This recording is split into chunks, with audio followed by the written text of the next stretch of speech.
네, 어문 규정의 이해를 좀 이어서 수업을 해볼게요.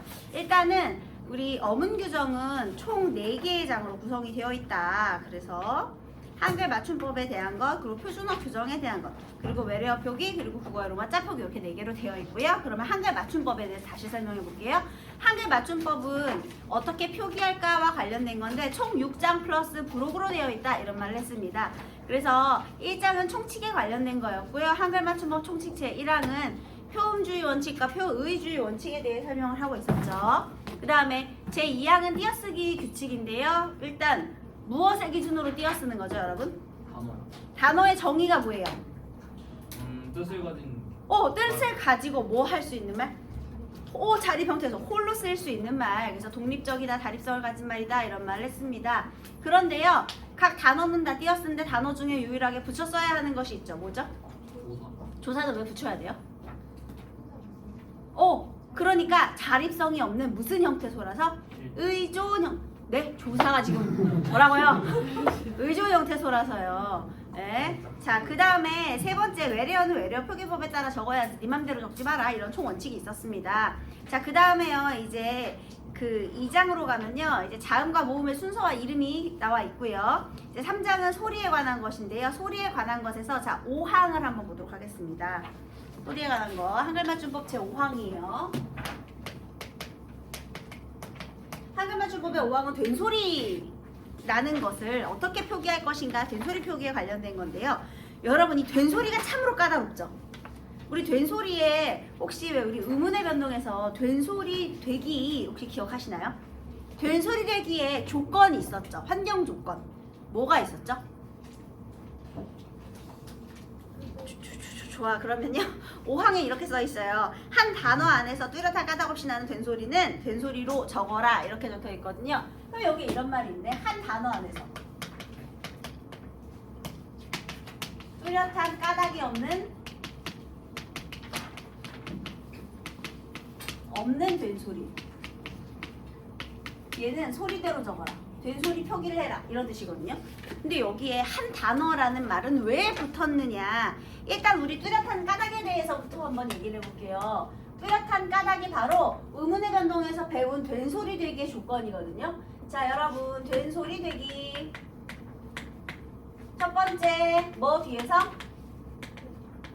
파열음, 기역, 디귿, 비읍 뒤에서 나는 된소리가 있었죠, 여러분. 그래서 국이랑 수를 합치면 어떻게 발음할 거예요? 국수. 얘들아, 수라고 적을 거야, 수라고 적을 거야? 수. 한마디로 된소리 발음이 있더라도 된소리 표기하지 않죠. 몹하고 시. 발음은 몹시예요. 그런데 여기서는 어떻게 적어야 돼요? 몹, 그냥 시. 발음은 시야. 근데 굳이 된소리 표기하지 않죠. 얘는 어법에 따라 적는 거예요. 자, 그리고 깍, 둑 어떻게 적어요? 뚝이 아니고 둑으로 적죠. 이런 게 이제 파열음 뒤에서 나는 된소리 되기였어요. 그리고 두 번째 된소리 되기의 두 번째 조건은 뭐였죠? 어간의 받침 미은 미음 뒤에서 나는 것. 얘들아, 근데 여기 파열음 뒤에 예사 소리는요 안울림 소리와 안울림 소리 사이고요. 어간의 받침 니은 미음 뒤에는 반드시 무엇이 이어져야 되죠? 어간 뒤니까 뭐가 와야 돼? 어미가 와야 돼요. 그러니까 얘는 어간과 어미 사이에 된소리 되기였어요. 세 번째 조건 기억하시나요? 뭐였죠? 한자어의 리을 뒤. 기억하죠? 그리고 네 번째가 뭐예요? 관형사형어미 리을 뒤. 이런 것들이 있었죠. 그죠? 이거 선생님이 글씨를 좀 조그맣게 써서 좀 그런데 파열음, 기역, 디귿, 비읍 뒤, 어간의 니은, 미음 뒤, 한자어 리을 뒤, 관형, 사형어미 리을 뒤. 이게 된소리 되기의 조건이었어요. 환경 조건이요.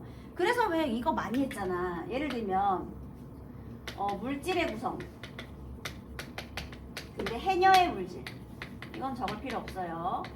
그 다음에 112 신고. 신을 신고. 그 다음에 인형을 안다. 글을 잘 안다. 이거 다 기억하죠, 여러분? 여기서 얘는 된소리 발음이 있어요. 왜 된소리 발음이 있죠? 한자어 한자어라서. 근데 얘는 없어. 왜? 고유어라서. 물 고유어죠. 그 다음에 얘는 신고, 어간과 어미니까.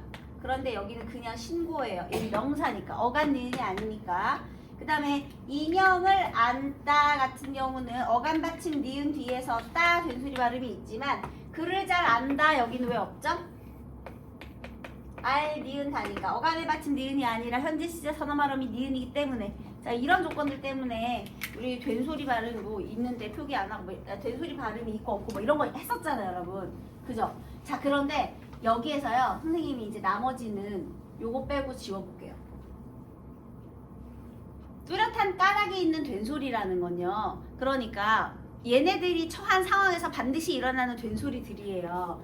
자, 그래서요. 요거는 다시 말하면 파열음이라는 거니까 왜 우리 음절의 끝소리 규칙 가느다란 물방울 중에서요. 노란 마약 4개 빼면 기역, 디귿, 비읍밖에 안 남거든요. 그럼 그 소리는 음절의 끝소리로 발음할 수 있는 소리 중에 올림소리 빼고 안 올림 소리는 기역, 디귿, 비읍밖에 없다는 뜻이에요. 그래서 다시 뚜렷한 까닭이 있는 건요. 안 올림 소리 뒤에서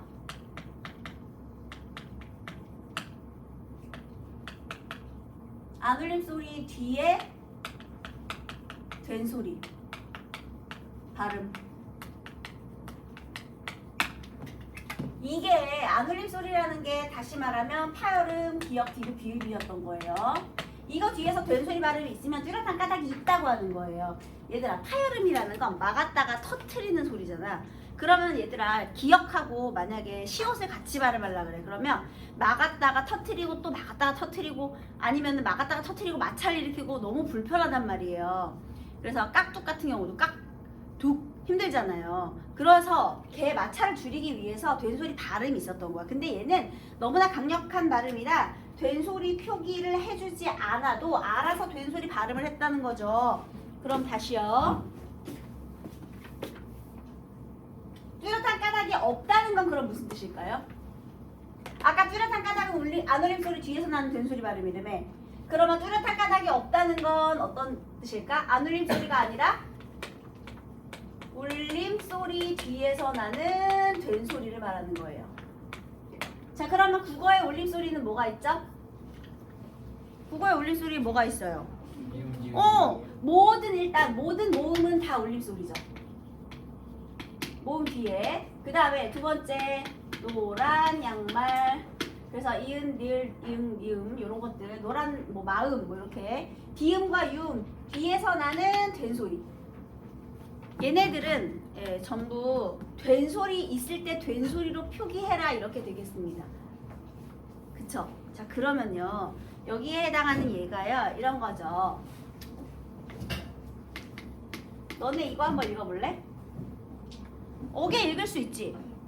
근데 얘를 어깨로 읽으려면 어깨로 써주지 않으면 어깨로 읽을 수가 없어요. 그냥 어게 하면 되는 거야. 그쵸? 그래서 이것도 마찬가지. 얘도 그냥 오바라고 읽지 오빠라고 굳이 읽을 필요 없잖아요. 그래서 이 울림소리 뒤에서는 이렇게 된소리 표기를 해주는 거예요. 그래야만 된소리로 읽을 테니까. 이해됐나요? 자, 그 다음에 여기 울림소리 뒤에서는요. 여기 얘들아 이거 읽으면 산 듯 뭐뭐를 산 듯 할 수 있죠. 그래서 얘를 뜻이라고 해주는 거예요. 그 다음에 훨씬 얘도 그냥 훨씬 하면 되거든요. 그래서 훨씬이라고 해주는 겁니다. 자 여기에 해당하는 얘들은 이렇게 지금 다 쓰여 있고요. 그런데 여기에 그 어문규정에도 다 써있어. 그 어문규정에 있는 예시 단어를 선생님이 불러주면 여기 모음 뒤에서 나는 된소리 발음에 소쩍새, 어깨, 오빠, 으뜸, 아끼다 이런 게 있어요. 또 여기 니은, 리을, 이응, 미음 뒤에서 나는 된소리는 살짝, 잔뜩 뭐 이런 게 있습니다. 잔뜩 이런 것들. 근데 여기에 이 어문규정 5항에요. 이렇게 다만이라는 구절이 또 붙어 있어요. 이렇게 하는 건데 근데 다만 기역이나 비읍 받침 뒤에서 나는 된소리는 기역, 비읍 뒤에 된소리는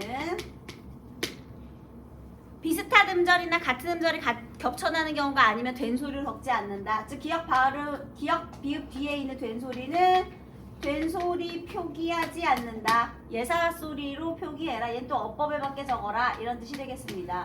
근데 또 여기서도 또 예외가 있어요. 첩어 제외. 그러니까 여기서 만약에 기역, 비읍 뒤에서 된소리 발음이 있는 첩어의 경우, 그러나 첩어의 경우에는 다시 된소리 표기를 해줘요. 자, 이건 또 무슨 소리냐? 이런 거죠. 예를 들면요. 똑, 딱. 얘들아, 이게 딱딱.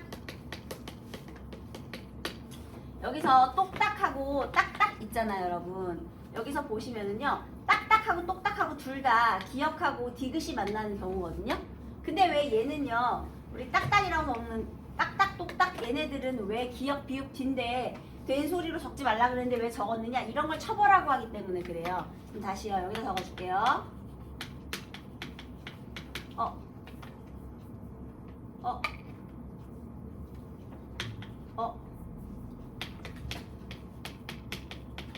여러분 똑딱은요 뭐만 달라요? 오하고 아만 다른 거거든요. 그래서 똑딱이라고 해주거든요. 그럼 이거 말고 쓰니까 일단 여기에 몹시 적어줄게요, 여러분. 아이고 몹시하고 그 다음에 섹시. 여기서도요. 영어 섹시가 아니고요. 새 섹시할 때 그 섹시를 말하는 겁니다. 그래서 섹시의 경우에는 이렇게 적어주고요. 그 다음에 여러분 깍두기의 올바른 표기는 뭐예요? 애들이 깍두기도 많이 헷갈려 하더라. 깍둑 이거든요. 근데 깍둑에다가 이를 붙였어요. 그러면 얘들아 깍두기가 이제는 음식으로까지 갔죠. 그치? 너무 멀어졌지. 그래서 얘 어떻게 해야 돼?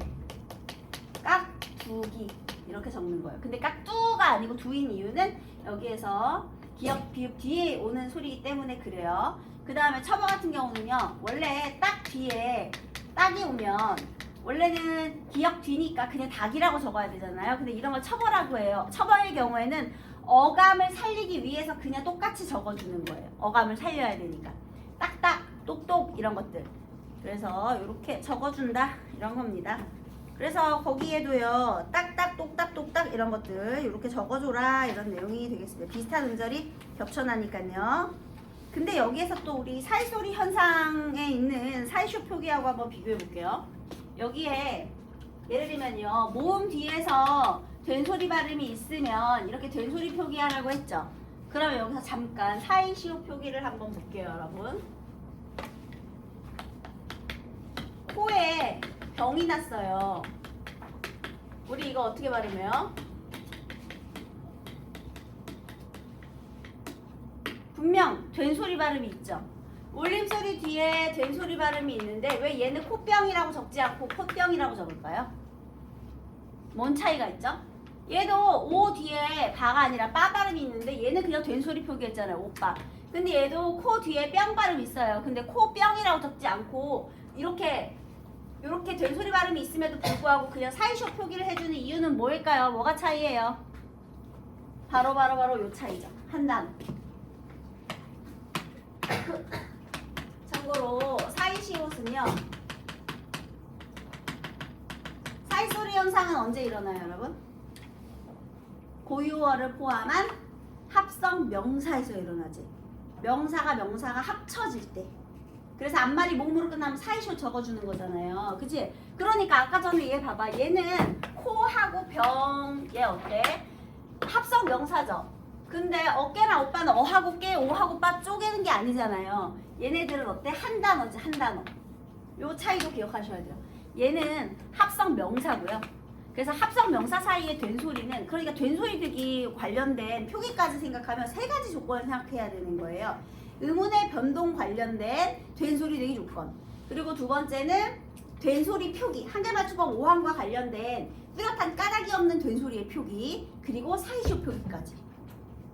그래서 이렇게 사이소리 현상과도 또 구분을 해보세요. 여기에는 합성 명사, 그 다음에 쟤는 한 단어라는 조건이 붙었어요.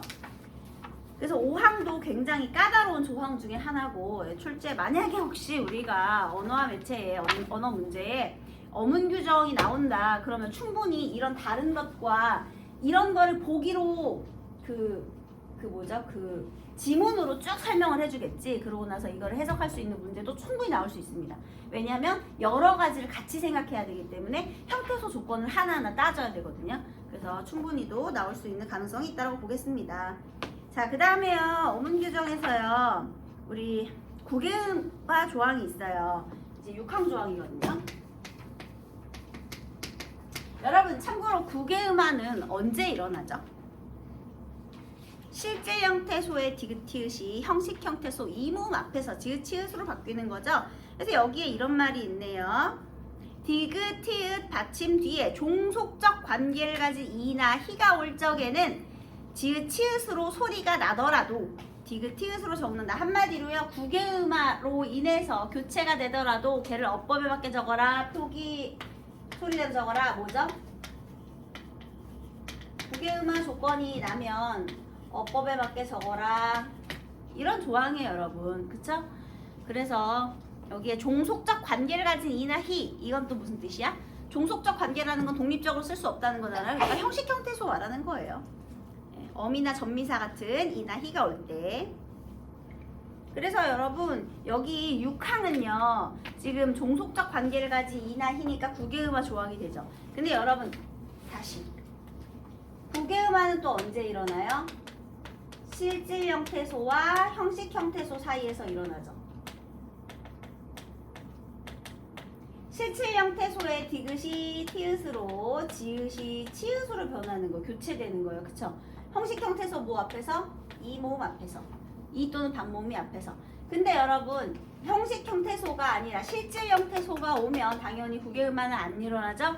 이런 조건들 다 아실 거예요. 선생님 이건 참고로 헛웃음 한 번만 해볼게요. 여러분 얘는 어떻게 발음할 거예요? 여기 시옷이 두 번 나왔어요. 그런데요 얘는 디귿으로 교체가 될 거고 얘는 시옷이 그대로 연음이 될 거거든요. 그래서 허, 두, 스으로 발음이 됩니다. 다시요.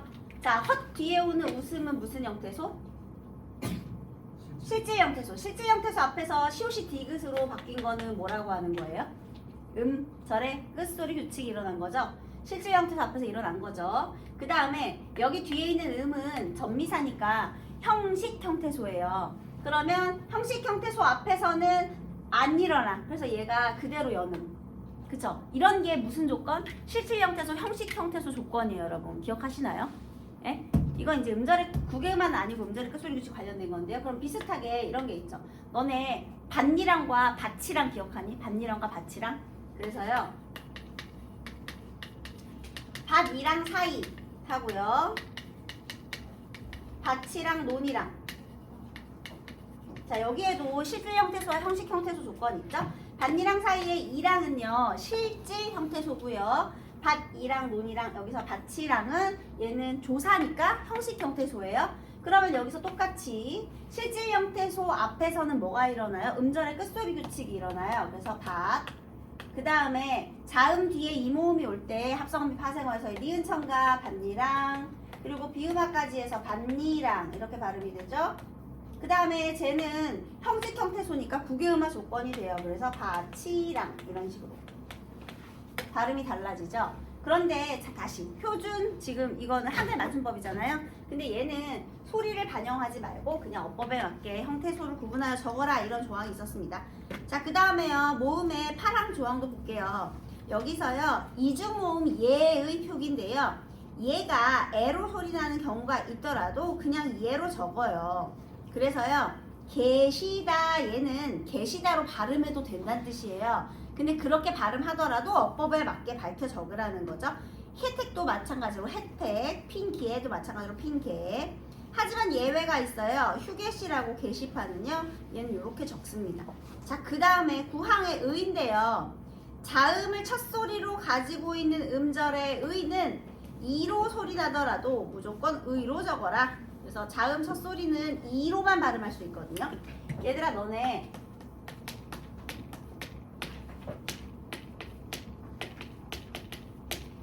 여기에 지금 이중모음 의가 있죠. 근데 여러분 이거 발음 어떻게 해야 될 것 같아요? 문의 가능해요? 아니요? 얘 문의라고 읽는 사람 있니? 와, 너 옷에 그 문의가 진짜 이쁘다. 이상하죠? 문의 이상해요. 그래서 얘는요, 자음을 첫 소리로 가지는 의는요, 무조건 이로 발음해야 되거든요. 그래서 얘는 무니 이렇게만 발음할 수 있어요. 이도 되고 의도 되는 거 아니고 그냥 이로만. 얘도 마찬가지. 너네 흐이 정말 어렵죠. 얘는 무조건 뭐라고 읽어야 돼? 그냥 희망. 흐이라는 건 없어요, 여러분. 그래서 왜 우리 반에 김태흐이 학생 있잖아요. 근데 태흐이야 절대 이렇게 안 하죠. 태흐이야 이상하잖아요. 그냥 무조건 태희지 태희. 그지? 그래서 자음을 첫 소리로 가지는 의의 발음은요, 그냥 이로만 하는 거예요. 물론 표기에 반영은 하지 않고 발음만 이로 합니다. 선생님의 작은 언니, 둘째 언니도 이름이 지흐이거든요. 네, 그래서 언니가 어렸을 때 선생님한테 맨날 얘기했어요. 왜 내 이름은 아무도 똑바로 불러주지 않아? 정말 슬프다 그런 얘기를 하더라고요. 나는 지흐인데 아무도 흐이를 불러주지 않아? 뭐 그런 말을 했었거든요. 언니가 옛날에 약간 사춘기 때 이상한 감성이 있었을 때, 네, 자기는 이름도 똑바로 불린 적이 없다 그러면서, 네, 저희 언니가 굉장히 질풍노도의 시기를 보냈는데, 그때 자기는 존재감이 없다. 하다못해 내 이름도 똑바로 불러준 사람이 없다. 그런 말을 하더라고요. 슬프죠, 되게. 우리 태희도 태휘로 불린 적이 없을 텐데. 네, 어쨌든 그렇습니다. 발음이 그렇게 표준 발음법에서 그렇게 규정하고 있다는 거예요. 그래서 이렇게 읽어주고요. 그 다음에 여러분 두음 법칙 조항이에요. 요거 두음 법칙도 기억하시나요? 우리 한글 맞춤법 조항 중에서 소리에 관한 것은 우리 그 음의 변동과 관련된 조항들이기 때문에 두음 법칙도 역시나 한자어의 첫 소리에 이모음 앞에 니은, 리을은 탈락하고 이를 제외한 나머지 단모음 앞에 리을은 니은으로 교체하는 거잖아요. 그런데 여러분 두음 법칙은 소리대로 적어요? 어법에 맞게 적어요? 두음 법칙 소리대로 적어? 어법에 맞게 적어? 국외음화는 어법에 맞게 적어요, 여러분. 형태소의 본래 형태 밝혀 적어요. 근데 우리 10항부터 12항까지 네, 12항까지가 지금 두음 법칙 조항이거든요. 여러분, 어질 양자가요. 어질지 않다. 원래 량이에요. 어질 양이 아니고 어질 량이거든요. 근데 이 어질 양자를 음절의 첫 소리로 끄집어 봤어요. 그랬더니 량이 아니라 양이라고 발음하죠. 량심이라고 쓴 후에 양심으로 읽는 게 아니고 음원 변동의 결과를 표기에 반영을 해서 이미 양심이라고 적는다는 거예요. 자, 그러면 여러분 두음 법칙은 어법에 따라 적는 겁니까? 소리대로 적는 겁니까? 소리대로 적은 거죠. 탈락한 상태를 반영했으니까. 음운 변동의 결과를 표기에 반영한다는 것은 발음과 표기가 일치한다는 거예요, 여러분. 그래서 두음 법칙은 소리대로 적는 음운 규칙에 해당이 됩니다. 그리고요, 여기에 뭐 예외 같은 거 있죠, 여러분. 니은이나 모음 뒤에 이어지는 렬, 률은 또 두음 법칙을 시켜줘요. 왜 그런지 아세요? 걔도 렬이나 률로 발음이 안 되고 열률로 발음하기 때문이에요. 그래서 예외 조항도 마찬가지로 소리대로 적는 겁니다. 그렇게 발음이 안 되기 때문에. 됐나요? 자, 그 다음에 이제 우리 그 소리에 관한 것 말고요, 형태에 관한 것으로 한번 가볼게요. 얘들아, 형태에 관련된 게 어려워요. 왜냐하면 얘는 이제 형태소를 구분해서 적어야 되기 때문에. 그래서 여러분들이 헷갈려 하는 게 일단 14항은 체언하고 조사 구분하는 거. 그러니까 한마디로요. 다시.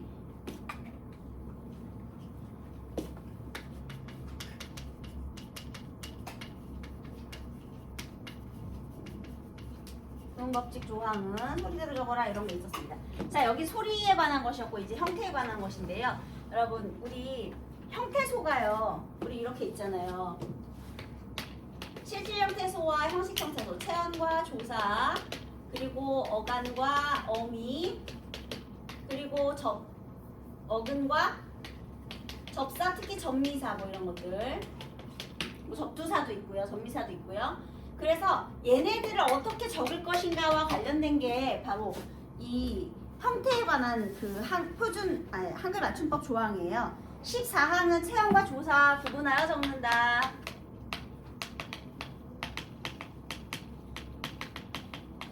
이렇게 된 거고요. 자, 15항 한번 볼게요. 15항은요, 어간과 어미를 구분하여 적는 법이에요. 그런데 이렇게 써 있네요. 15항에 용언의 어간과 어미는 구별하여 적는다. 그래가지고 이렇게 뭐 먹다 먹고 막 이런 것들이 나왔어요. 그런데 여기에 부침 1조항이 있어요. 두 개의 용언이 어울려 한 개의 용언이 될 적에 앞말의 본뜻이 유지되고 있는 것은 원형을 밝혀 적고 본뜻에서 멀어진 건 밝히지 말아라. 이건 무슨 소리냐? 두 개의 용언이 어울려서 한 개의 용언이 된 걸 우리는 합성 용언이라고 불러주죠.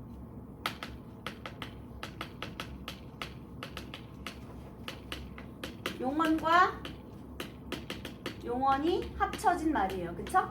그런데요, 이 앞말의 본뜻이 유지되고 있는 것 이거죠. 요 앞말에 본뜻이 유지가 되는 것. 얘가 원형을 밝혀서 적고요. 자, 본뜻이 유지되지 않는 것은 소리대로 적어라. 이런 조항입니다. 그럼 일단 두 개를 합쳐야 되겠죠? 얘들아, 우리 흩다와 지다를 합치면 어떻게 해요? 흩어지다. 흩다와 지다 합쳐서. 그 다음에 넘다와 지다 합치면 넘어지다. 이런 말들이 어법에 맞게 적은 겁니다. 합성 용언의 경우 이렇게 합쳐진 거죠. 자, 그런데 소리대로 적는 경우가 있어요. 얘는 세 개가 있습니다. 뭐가 있냐면 사라지다, 드러나다, 쓰러지다. 얘는 살다, 들다, 쓸다와 나다지다가 결합을 한 거예요. 근데 얘들아 봐봐. 살다는 우리 사는 건데 사라지는 건 완전 뜻이 정반대로 바뀌었죠. 그 다음에요, 드러나다. 얘도 이렇게 드는 거잖아. 들다잖아. 근데 이제 뭔가가 밝혀졌지. 얘도 좀 뜻이 멀어졌죠. 그 다음에 쓰러지는 거는 쓸다는 뭔가를 담는 행위거든요. 근데 뭔가 넘어가는 행위로 바뀌었죠. 그래서 얘도 어간의 그 앞말의 뜻이 멀어졌기 때문에 소리대로 적은 이에 해당이 돼요. 우리 시험 문제가 어떻게 나옵니까, 여러분? 너네한테 이거 설명하라고 내는 문제가 아니라 조항을 주고 요 단어를 어법에 맞게 적은 이유, 이 단어를 소리대로 적은 이유를 이 조항을 붙여서 설명하게 하죠, 여러분. 그래서 어떤 조항 속에 어떤 예시 단어가 들어가는지를 잘 보셔야 돼요. 그쵸? 네. 그 다음에요, 붙임 2가 있어요. 이거 어간과 어미인데요.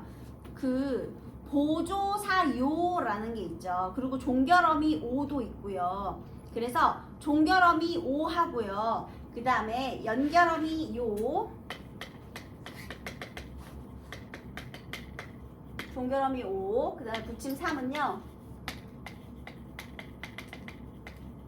연결어미 이요. 이거에 대한 얘기고요. 보조사요하고는 또 다른 겁니다, 여러분. 걔는 조사고. 지금 여기 붙임 이상 조항에서는 이거 어간과 어미 적는 방법이잖아요. 그러면 얘들아, 종결어미 오는요 하우체 종결어미 오를 말하는 거예요. 근데 여러분, 여기서 이것은 책이 아니요, 이때요 아니요 하는 그 아니요 말고요, 여러분. 얘는 또 앞뒤 문맥 봐야겠죠. 하우체에서 이것은 책이요, 책이 아니요 이렇게 말했을 때는 그 아니요는 하우체 종결 표현이거든요. 근데 걔는 오를 요로 읽는 것도 허용은 해요. 하지만 표기는 오로 해야 되겠죠? 그죠? 그래서 종결어미 오는 오로 적어라 라는 것이고요. 그 다음에 연결어미는 요로 적는 거예요. 그러면 이것은 나의 희망이요,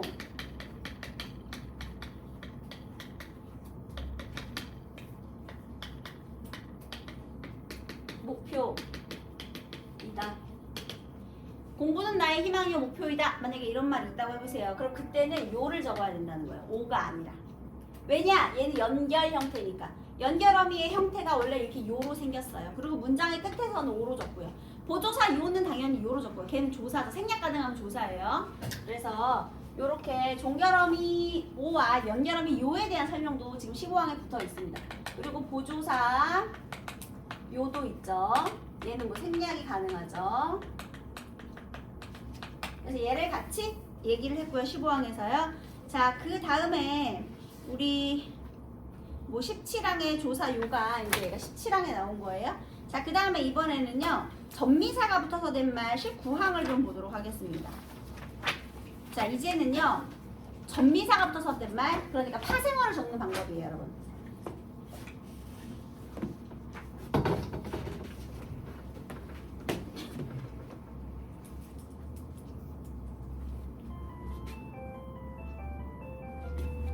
얘들아 일단 파생어를 적는 방법인데 얘부터가 이제 굉장히 복잡해집니다. 일단 조건 읽어볼게요. 19항. 어간의 이나 음이부터 명사가 된 것과 이나 희가부터 부사로 된 것은 그 원형을 밝혀 적는다. 이렇게 됐어요. 그러면요. 이 19항 조건을 다시 한번 자세히 뜯어보세요. 어간에 이나 음이 붙어서 명사로 된 것과 그 다음에 어간에 이나 희가 붙어서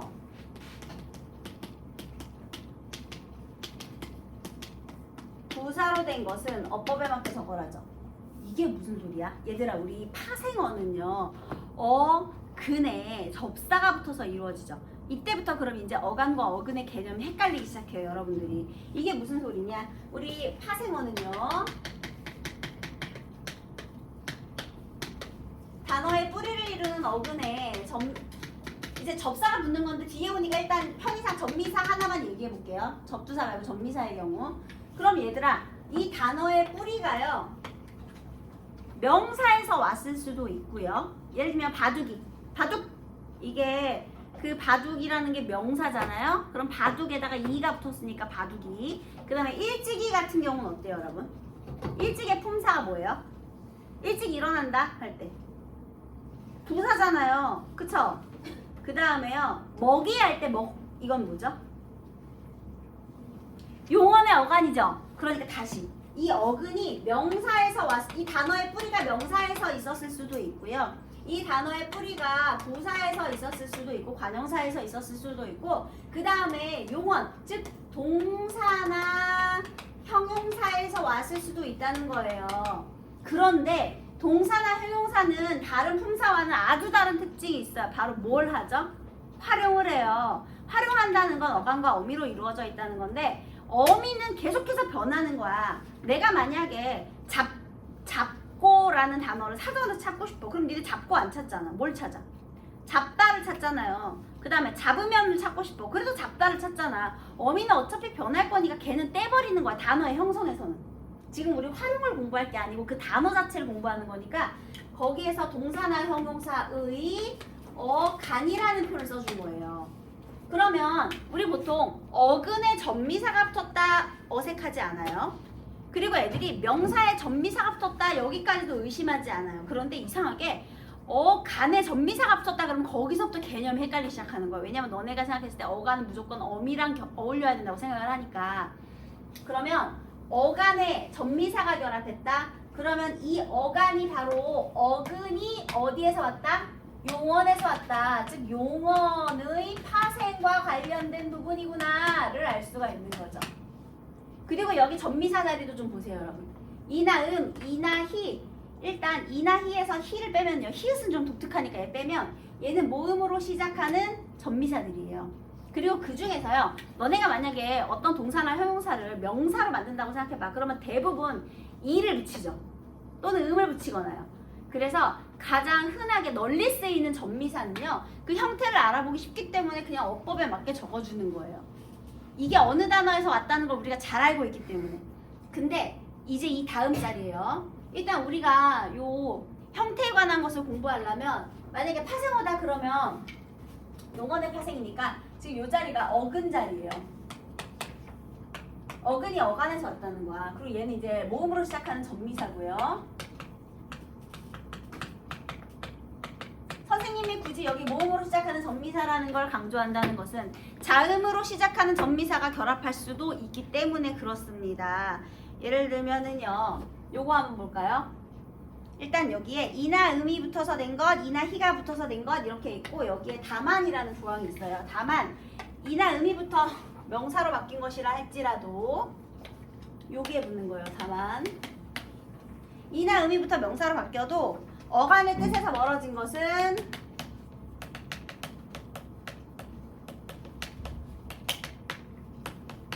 소리대로 적어라 이런 조항이 있거든요. 그럼 여기서 요거 한번 볼게요. 먹다에 이가 붙으면 먹이 이렇게 구분하여 적었죠. 그런데요. 막다에 애가 붙으면 어떻게 돼요? 막애가 되죠. 얘는 소리대로 적었죠. 이는 흔하게 쓰이는 전미사니까 우리가 알아보기 쉬워서 그래요. 근데 애는 잘 안 쓰죠. 그러면 얘는 또 뭐 하고 구분해야 되느냐? 너네 마개가 있고 덮개가 있고 지붕이 있다고 해보세요. 각각 어떤 차이가 있어요? 얘들아, 얘는요 막다에 뭐가 결합한 거야? 네, 얘는 뭐가 결합했어? 어머, 미안합니다. 덮다에 개, 얘는 집에다가 웅이 붙었죠. 셋의 공통점은 전부 파생어라는 거예요. 자, 그 다음에 얘의 총 품사는 뭐예요? 마개의 품사 명사죠. 덮개의 품사 명사죠. 지붕의 품사 명사죠. 한마디로요, 명사로 만들어진, 명사로 파생된 단어들이에요. 그러면 여기 선생님 한번 볼게요. 자, 근이 어디에서 왔는지 본 거예요. 자, 파생 명사예요. 얘네 다 공통점은. 자, 어근이 어디에서 왔어요? 어근. 요 자리가 어근 자리야. 어디에서 왔어? 막다. 용언의 어간. 어간이라고 쓸게요. 그 다음에 덮다. 얘도 뭐야? 용언의 어간이지? 동사잖아요. 집은요? 명사죠. 얘는 명사가 명사로 파생된 거고 얘는 용언이 명사로 파생된 거고요. 자, 그 다음에 이번에 전미사 자리 볼게요. 자, 여기는 모음으로 시작하는 전미사죠. 그런데 흔해 안 흔해? 셋 다 흔한 건 아니에요. 그 다음에 걔는요, 얘랑 비슷해 보이지만 자음으로 시작하는 전미사예요, 여러분. 우리 근데 요거만 쓰여 있으면, 마개하고 덮개가 쓰여 있으면 왠지 걔가 같은 종류의 전미사일 것만 같잖아요. 그래서 여러분 문법을 잘 하려면 용언이 나왔다, 항상 기본형 체크부터 시작하셔야 돼요. 용어는 무조건 기본형 체크하는 거야. 우리가 문장의 형식 따질 때 서술어가 되다 아니다인지 선생님이 꼭 확인하라 그랬죠. 되다 아니다는 왜냐하면 주어가 아니라 보어랑 관련이 있어서. 그래서 서술어가 되다 아니다인지를 체크하는 것과 용언이 나오면 기본형을 체크하는 거는 문법을 잘하기 위한 기본이에요. 그리고 또 체험과 조사, 어간과 어미 구분하는 것도 또 기본 개념이고요. 이런 기초적인 기본기를 튼튼히 쌓아야 그 다음에 좀 어려운 게 나와도 우리가 실수를 하지 않을 수 있거든요. 그럼 다시 봐봐. 얘는 쪼개본 거죠. 막과 애, 덮과 개. 얘의 차이는 전미사가 모음으로 시작하냐, 자음으로 시작하느냐. 그럼 봐봐라. 여기서 어간의 이나 의미부터 명사가 된 것이라 할지라도 어간의 뜻에서 멀어진 것은 소리대로 적는다. 여기에 마개는 가능하지만 덮개는 된다, 안 된다? 안 된다. 왜?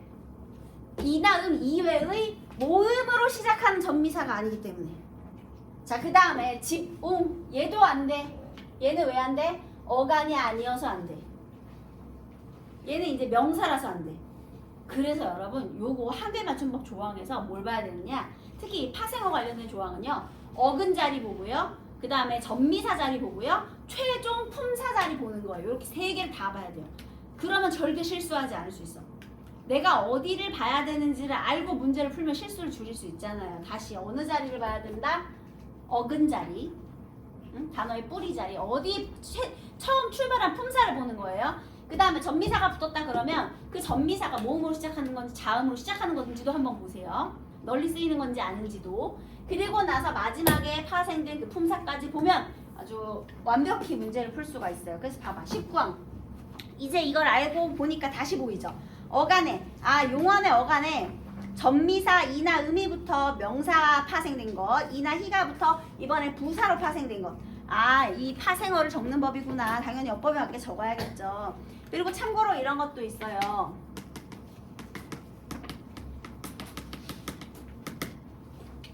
얘들아, 여기가 만약에 여기가 1번이라고 하고 얘를 2번이라고 한번 해볼게요. 그러면 얘는요, 용언의 어간에 전미사 이가 결합하여 명사로 파생되었으므로 1번 조건에 의해 어법에 맞게 적었다 하면 안 되는 거예요. 왜 안 될까요? 높이 자체의 품사가 뭐라고? 명사가 아니고 부사니까. 여기 이가 겹치잖아요. 그냥 아무 생각 없이 높이라는 단어만 보면 그래서 틀려. 그래서 또 마지막으로 문법을 잘 하려면 단어만 보지 마시고 그 단어가 왜 문장 속에 나왔겠니? 그 문장을 한 번은 읽어봐야죠, 여러분. 그죠? 그래서 얘가 예를 들면 높이가 10m 그러면 높이가 10m다 그러면 그땐 명사가 맞아요. 근데 높이 달았다 그러면 이때는 당연히 부사죠. 우리 길이도 마찬가지죠. 길이가 5cm 그러면은 길이가 5cm 그러면 그때는 명사. 그런데 길이 보전하세 그때는 부사잖아요. 의미 이상하네. 아무튼 그렇습니다. 그래서 이런 거 품사까지도 다 봐야 된다고 했죠. 선생님 마지막 품사까지. 그래서 이게 이제 15항 조건이고요. 그 다음에 여기서 끝나지 않아. 부침 조항이 또 있어요. 다만 조항 말고. 부침 어간의 이나 의미부터 명사로 바뀐 것이라고 할지라도 이번에는 어간의 이나 의미 붙었어요. 근데 부침 조항 어간의 이나 이외의 모음으로 시작하는 접미사. 이번에는 어간의 요거 이외의 흔하지 않은 접미사 모음 접미사예요. 모음으로 시작하는 접미사가 붙어서 다른 품사로 파생된 것. 쓴 언형을 밝혀 적지 않는다 해서 명사로 파생된 것, 부사로 파생된 것, 조사로 파생된 것 이런 거 있죠? 그래서 네. 얘들아 이거 왜 아무 말도 안 했어요? 어간의 뜻에서 멀어진 것 이거 이나 의미 붙은 게 아니죠 지금. 아까 선생님이 말했던 막에는 여기에 해당이 되는 거죠. 막 플러스 에니까 여기에 막 플러스 에 막에 이렇게 막 건너뛰었네. 그 다음에 어간 여기서 이나 의미 붙어서 명사로 됐는데 어간의 뜻에서 멀어진 건 뭐가 있냐면은요. 우리 저기 다리가 나왔잖아. 이 다리가 뭐냐면요. 가체예요. 옛날에 상궁들 머리 보면 이렇게 따서 막 올리잖아요. 그게 절대 자기 머리 스스로 가능한 머리가 아니에요. 머리 장식이 옛날에 유행이었대. 그래가지고 이거를 가체, 가발을 올리는 거야. 그래서 머리에다가 다는 것들을 달다에서 온 다는 것, 달이라고 해요. 그래서 그 가체를 다리라고 하는데 다는 거에서 가발까지 갔으니까 너무 멀어졌죠. 그 다음에 또 많이 나오는 게 걸음하고 노름이에요. 걸러내는 거야. 걸러냈는데 똥까지 갔어요. 너무 멀어졌습니다. 그 다음에 노는 거에서 출발했는데 불법 행위까지 갔어요. 그래서 얘는 뜻이 관계가 있긴 있는데 멀어졌기 때문에 소리대로 적은 예가 되겠습니다. 그 다음에 여기 어간 이외의 모음으로 시작하는 접미사가 붙어서 다른 품사로 파생된 것이 일단 명사로 파생된 거는 마감, 마개 이런 게 있고요. 막 플러스 암, 마감 이런 것들이 있죠. 그 다음에요. 여기에 너네가 헷갈리는 게 이제 부사로 바뀐 것 이런 게 있는데요. 넘다에서 왔거든요. 여기에 우가 결합해서 너무가 됐어요. 부사로 파생된 거예요. 얘들아 분명히 너무라는 단어는요. 넘다라는 단어와 관계는 있긴 하죠. 그러니까 넘다라는 동사에서 왔는데 부사로 파생된 거예요. 근데 우라는 걸 잘 안 쓰니까 이렇게 된 겁니다. 그 다음에 조사로 바뀐 거 남다의 남아, 붙다의 붙어 이런 게 되는 거예요. 품사가 바뀌었죠. 자, 그 다음에 이제 20항을 한번 볼게요. 20항은 명사 이가 붙어서 된 말이에요. 그럼 다시 여기에 이제 20항 아까 쟤는 어간에 이가 붙었죠. 근데 이번에는 명사에 이가 붙어서 된 말이라고 했고요. 여기 명사에 이가 붙어서 부사로 파생된 것, 그 다음에 다시 명사로 파생된 것. 지금 이렇게 되는 거거든요. 그러면 20항이 여기 빠졌네요. 여기 이건 이제 얘는 이제 여기 어근이 그냥 적어주세요. 자, 19항 조건은요. 어근이 아까 어간에서 왔다고 했잖아요. 근데 20항 조건은 어근이 명사에서 온 거예요. 그러니까 그 차이. 그래서 명사에 이가 붙어서 부사로 된 것 뭐가 있느냐면요.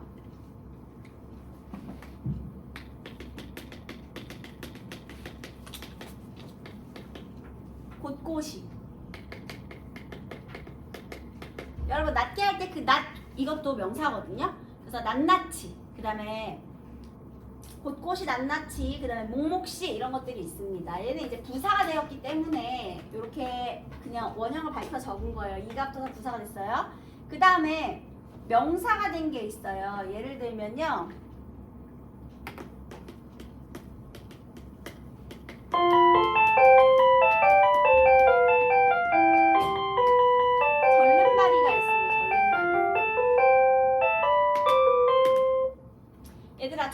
물론 다리를 절다 해서 왔겠죠. 근데 절름발 요거 하나로 보고 절름발에다가 이가 붙어서 우리 직접 구성 성분 배웠었잖아요. 마지막 요소 하나만 보는 거예요. 절름발에 이가 붙어서 명사로 되면 명사가 다시 이가 붙어 또 명사가 됐죠. 그런 경우에는 얘를 어법에 맞게 적어줘라 이런 거예요. 근데 여기도 이제 또 똑같이 붙임 조항이 붙어요. 어떻게 붙임 조항이 붙느냐? 이 이외의 모음으로 시작된 전미사가 붙어서 된 말. 그래서 이제 이가 아니라요. 여기 명사에다가 이외의 모음으로 시작하는 전미사가 붙어서 된 말. 얘는 이제 소리대로 적어라 이런 게 있는데요. 여러분 요거 보세요. 예를 들어볼게요. 박 명사죠. 플러스 아지. 얘 어떻게 돼요? 바가지. 집 플러스 웅. 지붕 되죠? 그 다음에 요것도 보세요. 끝. 의머리. 꼴. 악선이. 얘도 보세요. 끝하고 의머리를 합치니까 뭐가 돼요? 끄트머리가 되죠. 선생님 끝의 머리 아니에요? 그러면 얘는 조사하고 명사로 보는 거야? 아니지. 끄트머리가 하나의 품사로 파생이 됐잖아요. 그럴 때는 끝에서 의머리가 접사 같은 역할을 하게 되었다고 보는 거죠.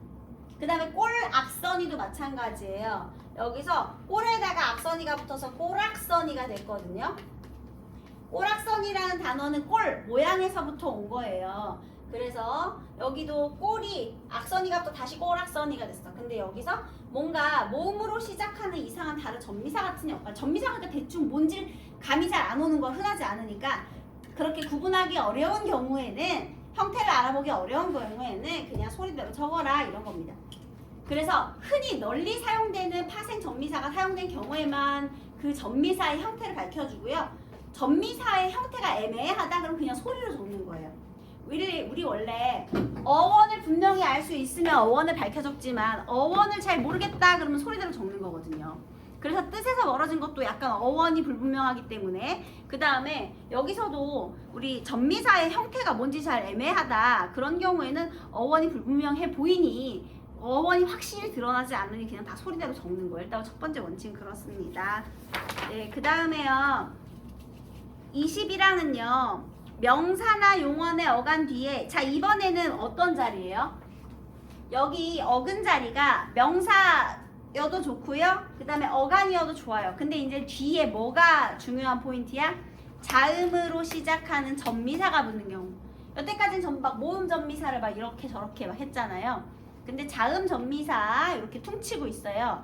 자음으로 시작하는 전미사는요. 원형을 밝혀 적습니다.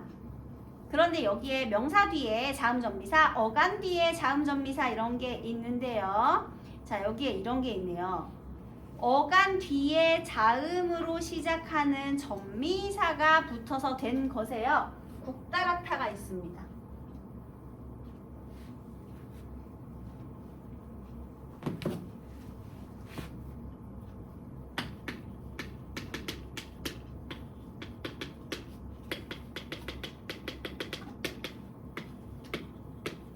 자, 이번에 어근이 명사나 어간인데요. 여기에 이제 자음으로 시작하는 전미사가 붙어서 된 말이에요. 그래서 얘는 원래 원형을 밝혀 적어요. 그런데 여기에 국에다가요. 다라타. 자, 이렇게 합니다. 그런데 여기에 다만. 이건 이제 어법에 맞게 적는 거예요. 그런데 다만 겹받침 용언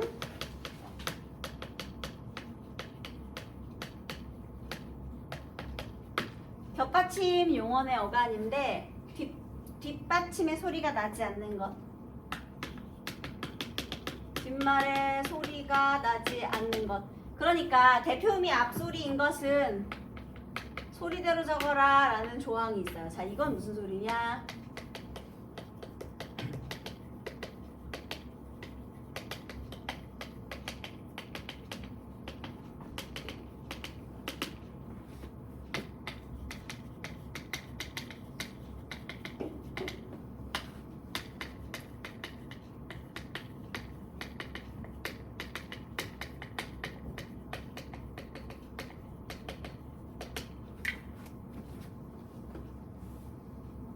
우리 겹받침의 발음이 항상 헷갈렸었잖아요. 여러분 리을 기역의 대표음은 기역이에요. 그래서 꼭기요 달이 아니고 닭이죠. 닭. 그래서 리을 기역은 대표음이 기역인 겹받침인데요. 자 얘도 보면 국다라타, 굵직하다 이렇게 읽어주는 거예요. 국다라타,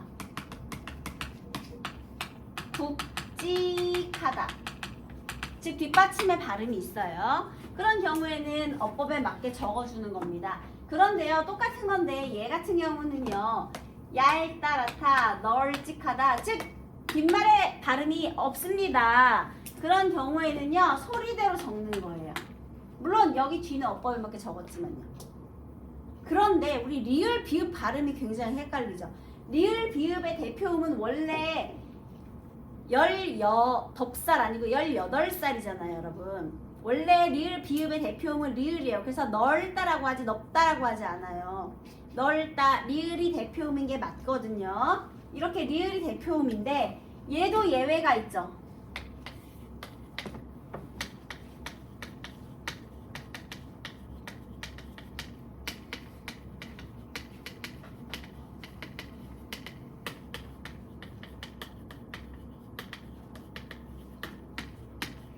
자 여러분 얘 어떻게 말하면 널뚱글다예요 넙뚱글다예요?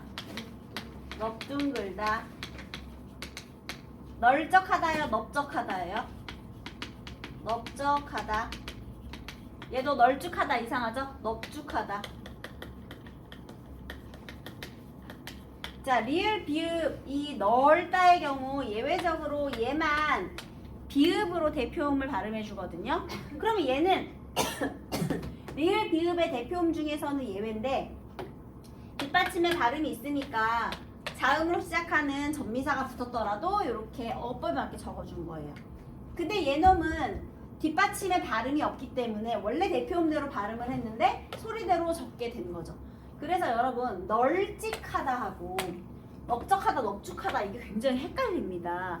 얘 외우셔야 돼요. 선생님은 운동장이랑 얼굴로 외웠어요. 얼굴이 넙둥글다 넓적하다 넙죽하다 운동장이 널찍하다 이렇게 외웠거든요. 그래서 여러분들도 꼭 발음을 외워보시기 바라겠습니다. 뒷받침이 없으면 소리대로, 뒷받침이 있으면 어법에 맞게. 이거는요 굵직하다 하나 외우면 돼요.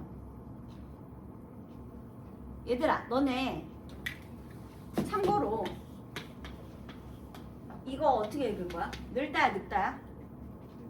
늙다 리을 기억의 대표는 뭐라고? 늙다라니까? 얘 어떻게 읽을 거예요? 얘도 밝다야. 와 별이 밝다 이렇게 해야 돼요. 얘도 어떻게 읽어? 와 물이 맑다 이렇게 읽어야 돼요. 여기다가 지만 한 번 더 붙여볼게요. 얘들아 얘 어떻게 읽어? 늙지, 그 다음에 얘는 박지, 얘는 막지. 물이 막지 않네. 이게 맞아요. 그런데 만약에 이 뒤에가요 기역으로 시작하는 어미가 오면 그때는 리을로 하죠.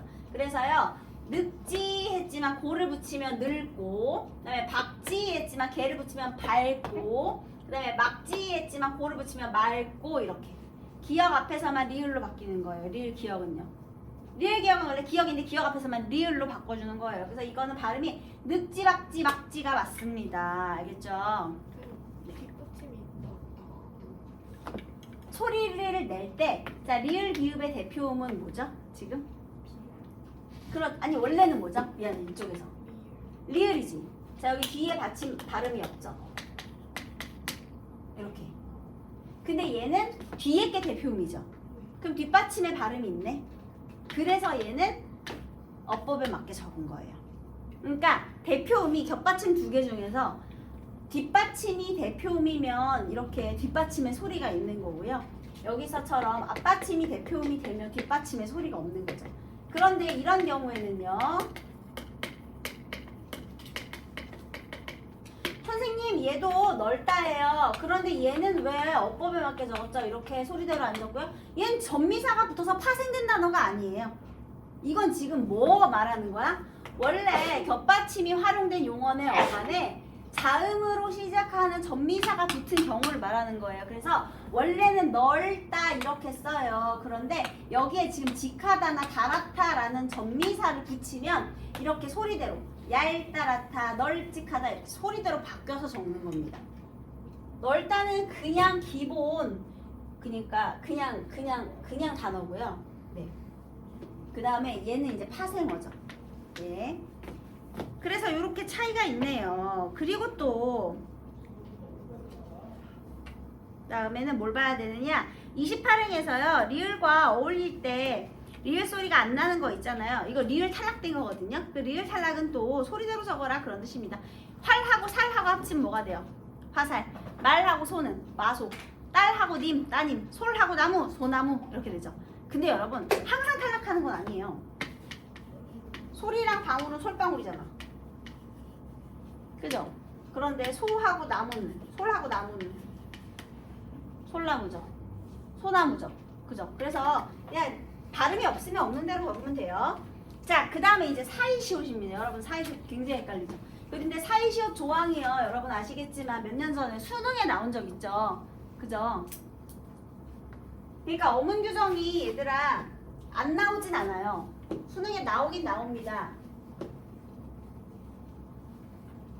근데 사이시옷이 나온 지가 그렇게 오래되지 않았으니 뭐 사이시옷은 항상 중요하니까 또 나올 수도 있지만요. 사이시옷보다는 지금 선생님이 말했던 바로 요런 조항, 19항 관련된 조항 있죠. 여기서 파생어를 적을 때 근자리, 그 다음에 전미사 자리, 그리고 최종 파생된 품사 자리 요런 거 판단하는 거. 그 다음에 그 전미사를 왜 어법에 맞게 적었느냐. 흔히 알 수 있는 전미사는 어법에 맞게 적는다. 뭔지 잘 모르겠는 건 그냥 소리대로 적는다. 이런 조항. 그 다음에 아까 된소리 조항 있죠. 선생님이 된소리 되기랑 그 다음에 그 된소리의 표기랑 그 다음에 사이소리에 의한 된소리랑 요것도 한번 구분해봐라 얘기했잖아요. 그런 것들이 보통 어문 규정에서 가장 중요한 조항들 되겠습니다. 자, 그러면 다시 사이시옷. 일단 사이시옷의 표기에 대해서 알려면요. 사이소리 현상부터 공부를 해야 돼요. 사이소리 현상은요. 고유어를 포함한 합성 명사에서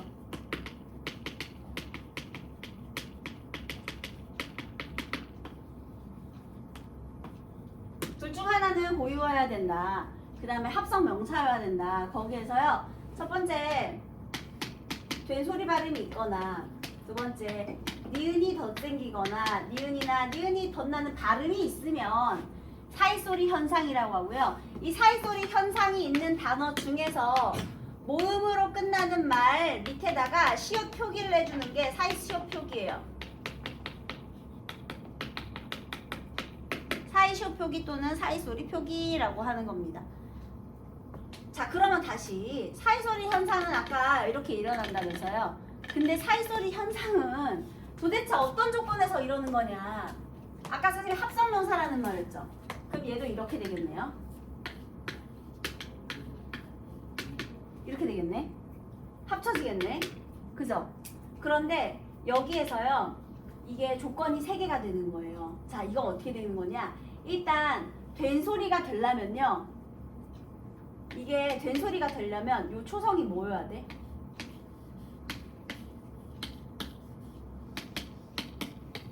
여기가 예사소리가 있어야죠.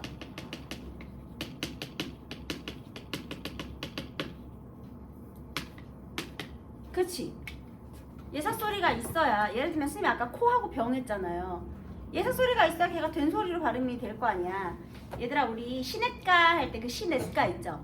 그 시냇가도요, 네하고 가, 그게 까로 발음되기 때문에 이렇게 사이시옷 표기해 주는 거거든요. 그러니까 이런 식으로 된소리 발음이 일단은 있어야 돼요. 눈동자도 마찬가지예요. 눈 뒤에 동자를 눈동자라고 하지 않아요. 왜 눈동자라고 하느냐? 된소리 발음이 있으니까 사이소리라고 하는 거예요. 참고로 눈의 니은은요, 여러분. 어간의 니은 아니죠. 된소리가, 그러니까 된소리 되기, 의문의 변동에 해당하는 조건 아니잖아. 그지? 인형을 안따처럼, 신을 신따처럼, 용언의 어간 니은이 아니라 눈, 이건 명사니까요. 그 조건에 해당이 안 돼요. 그래서 이 조건이고요. 그 다음에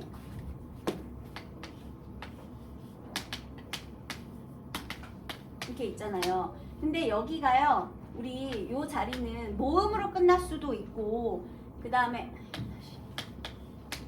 얘는요, 된소리 조건에서는요, 모음으로 끝날 수도 있고 울림소리니까 니은, 리을, 미음, 미응으로 끝날 수도 있어요.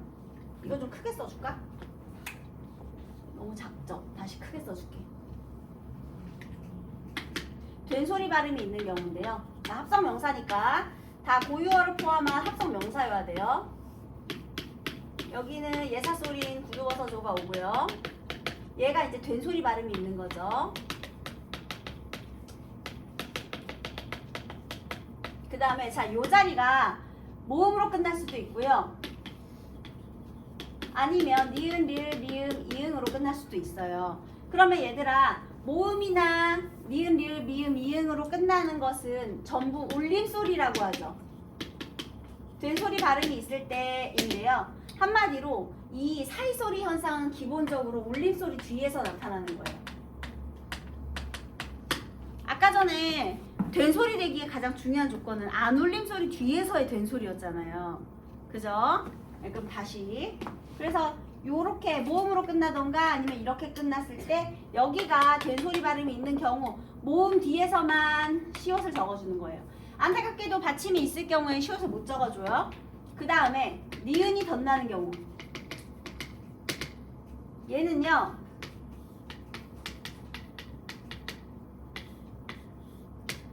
이번엔 반드시 모음으로 끝나야 돼요. 모음 뒤에서, 자, 이번엔 뒷말의 첫 소리가 니은이나 미음이에요. 그런데 어디에서 니은이 덧나는 발음이 있느냐? 여기에.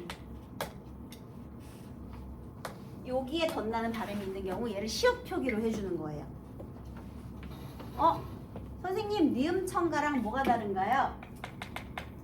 합성어 파생어에서의 니은청가 조건은요, 일단 얘는 합성 명사만, 합성어만 가능하잖아요. 근데 니은청가는 합성어도 되고 중요한 건 파생어도 괜찮아요. 그래서 여기가 이모음이어야 되고 여기는 자음, 받침이 있는 말이기만 하면 돼요. 그러면 이모음 앞에서 자, 요 자리 첫 소리에 니은이 덧나는 거예요. 예를 들면 맨입처럼. 맨입 같은 경우 요 자리에 니은이 덧나죠. 맨입 이렇게. 근데 여러분 콧물 한번 볼까요? 얘 어떻게? 콧물 여기서 덧나죠. 여기하고 여기. 앞말을 받침해서 니은이 덧났느냐 뒷말을 첫소리에서 덧났느냐의 차이가 있죠. 얘는 니은 첨가라고 하는 거예요. 분명 다르죠, 조건이요. 자, 그 다음 세 번째 니은과 니은이 덧나는 조건도 있는데요. 이때는요, 얘는 또 이모음으로 시작해야 되고요. 그 다음에 얘가 모음으로 끝나야 돼요. 그러면 요 자리에서도 니은이 덧나고 요 자리에서도 니은이 덧나는 거예요. 앞뒤로 이렇게. 그래서요, 나무에다가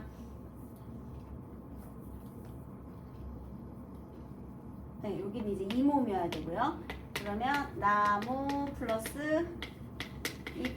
얘 어떻게 발음하죠?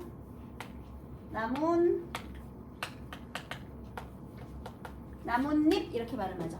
깨하고 잎을 더해도 깻잎 이렇게 발음하고요. 그래서 이 니은 첨가 조건하고는 분명히 다릅니다. 그쵸? 그래서 이 생김새를 잘 기억을 해주세요. 더 간단하게 외우고 싶다 그러면 울림소리 뒤에서 나는 그 사이소리 현상은 울림소리 뒤에서 나는 현상이구나. 일단 이렇게. 그리고 또 사이소리 현상은 어떻게 해요? 고요를 포함한 합성어에서만 일어난다. 그래서 아까 전에 우리 된소리 표기에 대한 5항 조건에서 한 단어 안에서 나는 된소리는 된소리로 적어라 하고는 좀 다르죠. 거긴 한 단어였으니까. 그래서 여러분 뭐가 나왔었냐면 이게 나왔어요.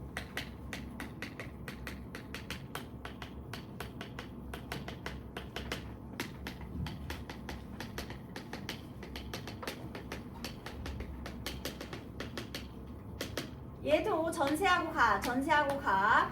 시옷, 그러니까 전세하고 기역 이렇게 예사소리가 만나는 조건은 똑같고요. 발음은 전세값 뒤에서 분명 된소리 발음이 있거든요.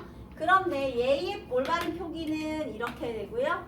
얘의 올바른 표기는 이렇게 돼요. 똑같이 된소리 발음이 있음에도 불구하고 얘만 사이시오 표기를 해주는 이유는 뭐냐가 시험 문제로 나왔습니다. 뭐예요? 아주 간단하죠. 전세가는 한자어니까 고유어가 없잖아요. 값 가니까. 그쵸? 근데 전세값에서 값이 우리말이니까 고유어를 포함한 합성어에서는 어떻게 해줘요? 사이시오 표기를 해줘요. 근데 한자어에서는 안 해요. 그래서 예를 들면은요, 병원에 갔다 왔어요. 어디가 아프니? 배가 아파서 내과에 다녀왔어요. 내과라는 말 안 하죠. 내과라고 하죠. 한자어는 한 단어 한 단어가 다 글자의 의미가 있어요. 그래서요, 표의 문자이기 때문에 모든 단어가 다 합성어야. 그래서 한자어 사이에서는 뭐 된소리가 있거나 없거나 표기해주지 않습니다. 자, 그런데 예외가 있죠. 한자어인데 예외적으로 사이시오 표기를 해주는 단어 6개 있잖아요. 뭐가 있어요? 곡간, 택간, 곡간, 택간, 숫자, 세방, 횟수. 곡간, 택간, 착간, 숫자, 세방, 횟수 이렇게 6개 있잖아요. 그죠? 그래서 그렇게 6개는 적지 않는다. 아니, 원래 안 적어야 되는 건데 적는 예외가 되겠습니다, 여러분. 왜 이렇게 다들 존이? 네, 선생님도 존이다야. 모음 이가 그냥 이 말이에요? 예, 이모음. 예, 이모음들이 다 없어. 이 모음, 모음이. 그냥 예, 의이 할 때 그 이 모음이. 네. 그래서 요게 이제 사이시오 표기랑 관련된 거예요. 이제 기억나시나요? 저 곡간, 착간, 퇴간, 숫자, 색방, 횟수 이렇게 6개는 한자어지만 예외적으로 사이시오 표기를 해준다 이렇게 되겠습니다. 그 다음에요, 이제 여기에 뭐 두 말이 어울릴 적에 비읍이나 히읗이 덧나는 것 뭐 이런 것들이 있고요. 그 다음에 넘어가서 40항에 어간의 첫 음절 하의 준말인데요.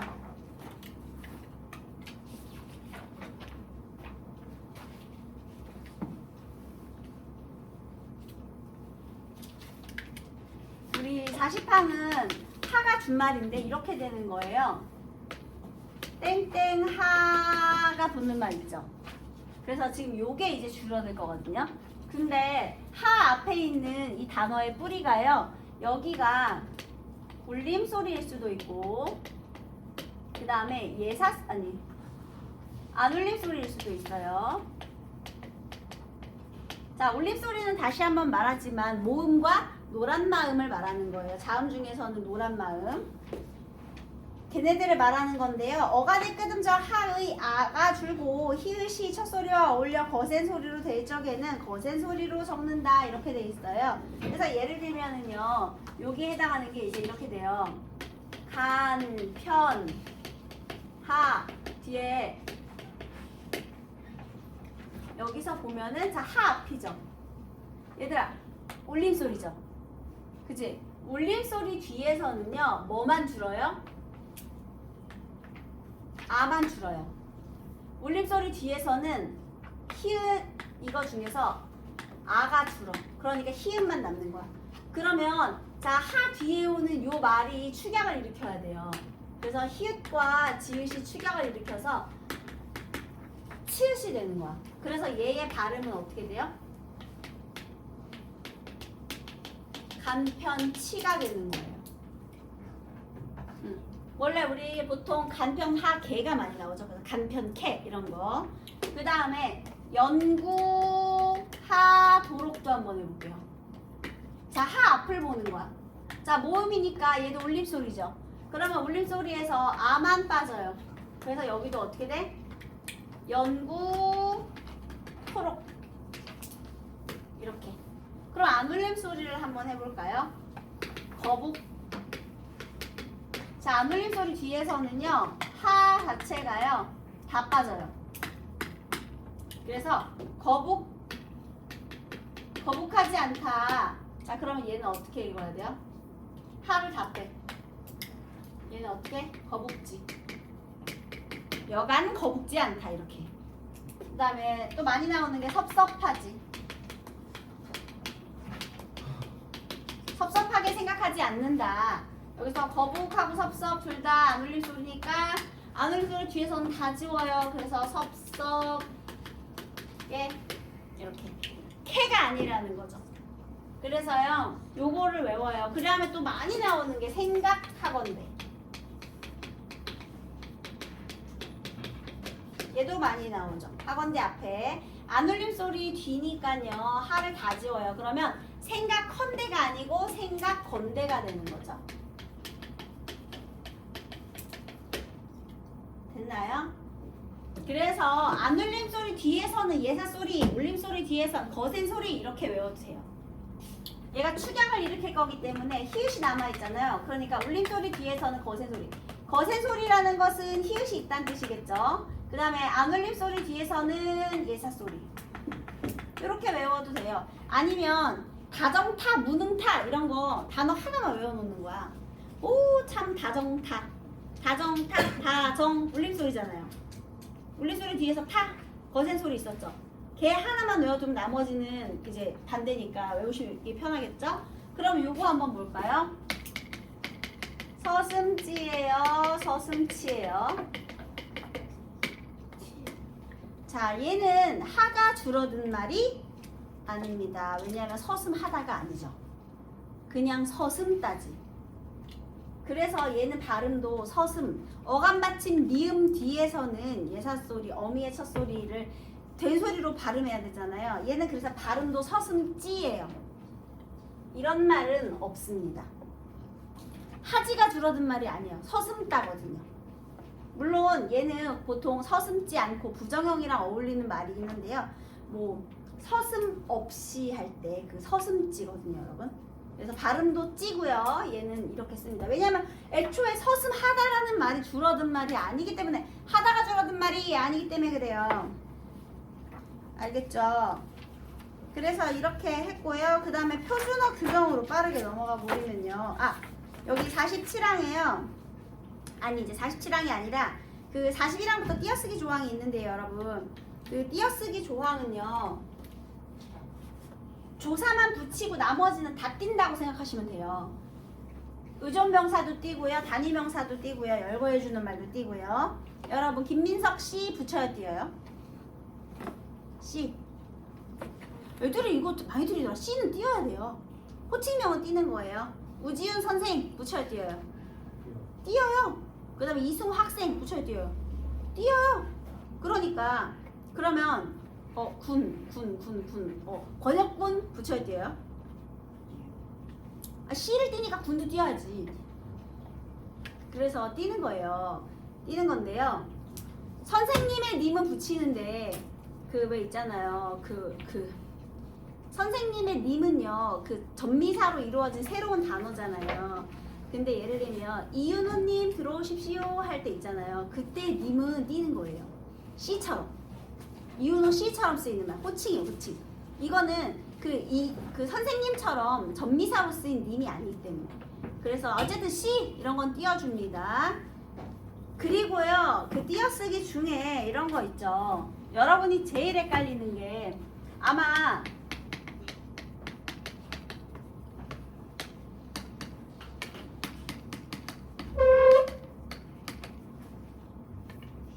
그냥 선생님 띄어서 쓸게요, 여러분. 얘들아, 이거는 왜 붙였고 얘는 왜 띄었죠?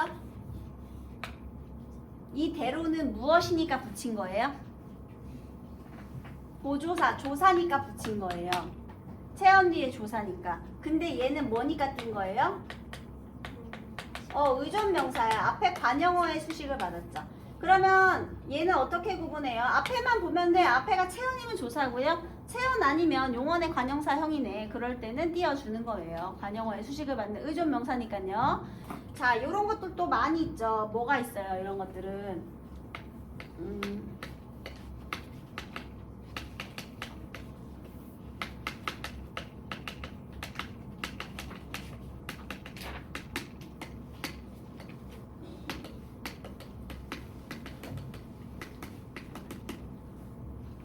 자, 여기서요, 실력뿐이다에서는요, 앞에가 체언이니까 뿐하고 이다 조사니까 다 붙여요.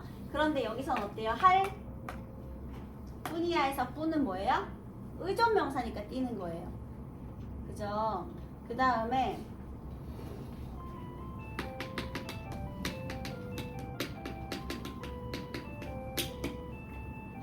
네, 빨리 잠깐만 만도요.